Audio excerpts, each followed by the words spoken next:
Hello and welcome to the fifth lesson in the course, or in this unit. We're looking at conservation of energy today, and this is really a major topic.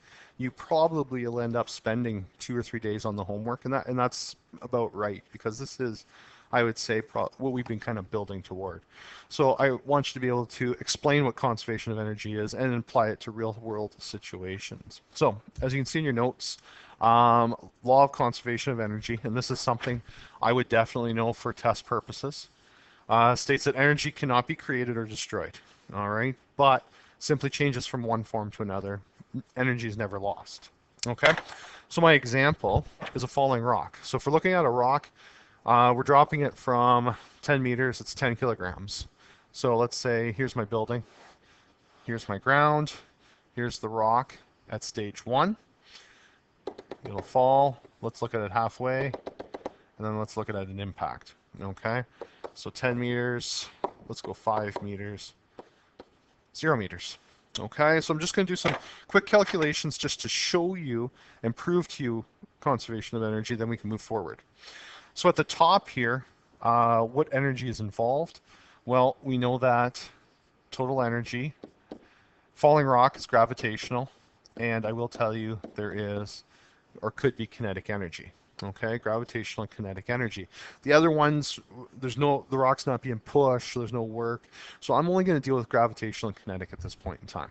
All right, so gravitational, mgh, so the mass is 10, gravity is 9.81, h is 10, plus kinetic energy. If I just hold that rock and let it go, it has no kinetic energy because it's not moving initially. All right, so here is the energy. It's all gravitational potential at the very peak. All right, so the total energy is just simply our kinetic energy, or sorry, our gravitational potential energy. So I get 981 joules of energy. I'm just going to put a red box around that answer. Okay, halfway down. And if you need space, just go off to the side. So I'm going to go over here just so I'm not cramming things in. Eg plus Ek. So mgh for the gravitational, so 10 for the mass, 9.81 for gravity, now we're at 5 for height, plus 1/2 mv squared times 10.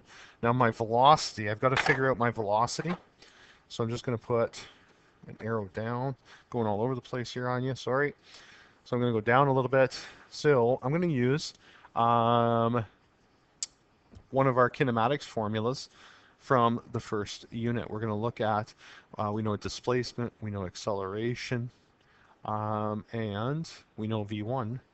So we will use, let's use V2 squared equals V1 squared plus 2AD. Now keep in mind, you're not going to have to do this in the homework. This is just me proving conservation of energy works. All right, so don't get upset with the amount of math at this point.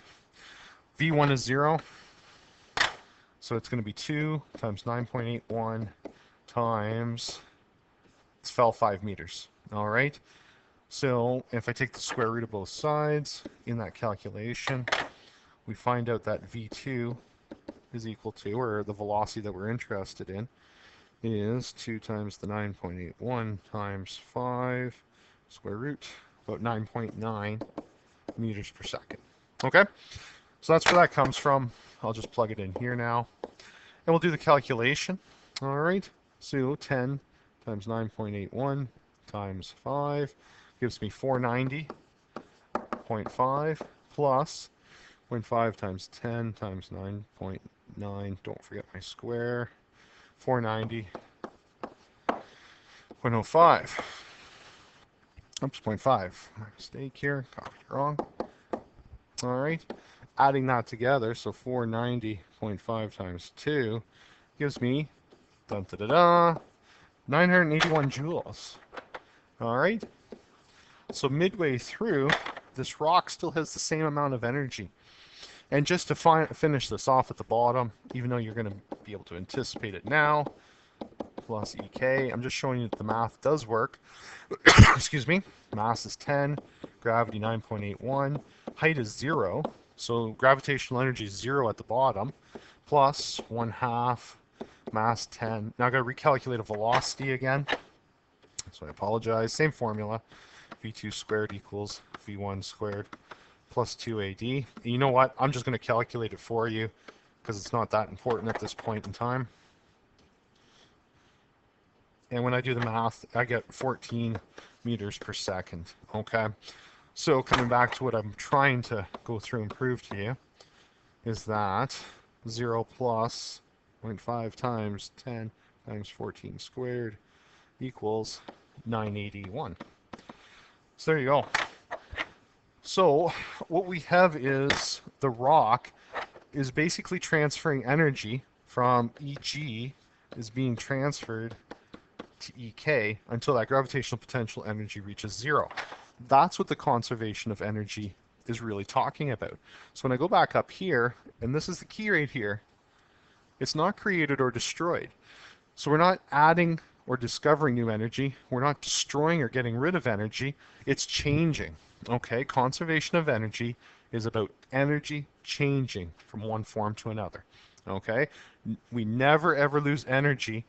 And if you want to put this in an ideal world, all right, because in the real world we lose it to friction and other forms. But in an ideal world, for our all intent purposes in this course, in an ideal world, we're not losing any energy.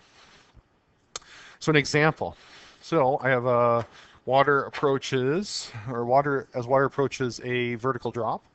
So here's my vertical drop, 5.7 meters. Don't know why I picked weird numbers.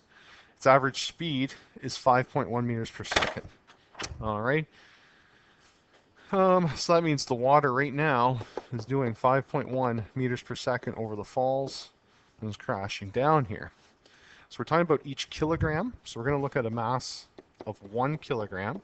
It's right here, each kilogram. Total energy of each kilogram at the top. Total energy of each kilogram of water at the top of the falls. So we are looking at this point right here when it's about to fall. So what's the total energy? Total energy is, and what we'd be looking at is gravitational, kinetic, plus you could have heat energy, plus you could have the elastic energy from springs, plus ... When you look at the situation we have though, there's no springs involved, there's no heat transfer involved, so it's just gravitational and kinetic. Theoretically, in real world situations, if you take an automotive engineering, you'd have to include heat transfer and possibly spring energy. So gravitational energy, we're looking at 1 kilogram, 9.81 on a 5.7 meter fall, plus it already has kinetic energy, so 1/2, and it told us that it's 5.1 squared. So this is the total energy for 1 kilogram of water at the top of the waterfall. And I get 69 joules of energy. All right, so each kilogram has 69 joules of energy. B part. What's the total energy at the bottom of the waterfalls? So this was A part. What about down here, roughly? How much energy will each kilogram of water have at the bottom of the falls? Well, the answer to this is, total energy is 69 joules. All right? Because it will not change that total amount of energy. If it had that at the top, it will have that at the bottom. Our gravitational potential, oops, so leave the therefore statement there not to make a mess. So at the top, I had gravitational and kinetic. It transferred to all kinetic because the gravitational, the height is 0. Okay? Tricky thing to wrap your head around sometimes. C part. So how fast was it going at the bottom? Well, all the energy, total energy, is now kinetic energy. So 69 joules of energy is equal to 1/2, 1, and now we're looking for V squared. So we're just looking for one unknown here. Using your grade 10 math, or grade 9 math in this case, divide both sides by 1/2. We'll have to square root it. So 137.8 equals V squared. Take the square root, make my page longer. I get the velocity equals 11.7 meters per second. So therefore, final velocity is 11.7 meters per second.